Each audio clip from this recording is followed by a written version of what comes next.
জানোস দোস্ত, আমি একটা গার্লফ্রেন্ড পাইছি। আল্লাহ নিজ হাতে আমারে দিছে। এমন গার্লফ্রেন্ড পাওয়া ভাগ্যের ব্যাপার।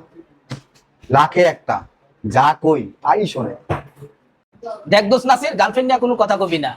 গার্লফ্রেন্ড হইলে গিয়ে আমার লাখে নয় কোটিতে একটা, আমি যা বলি তাই শুনে।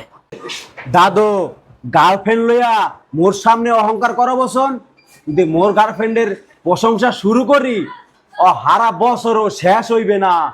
কি কস? দেখা তো ছবি। ও ছবি কির ফিরনে? ও দাদু তুই নাম্বার নিয়ে কথা কইয়া দেখ, দেখি তোর লগে কথাই কইবে না। Hello, hello. কেমন আছেন? জি আলহামদুলিল্লাহ ভালো আছি। আপনারা না একটা কথা বলার দরকার ছিল। এত কথা ভালো লাগে না? যদি কাজ করতে চান অডিও কলে 300, ভিডিও কলে 500 একদম।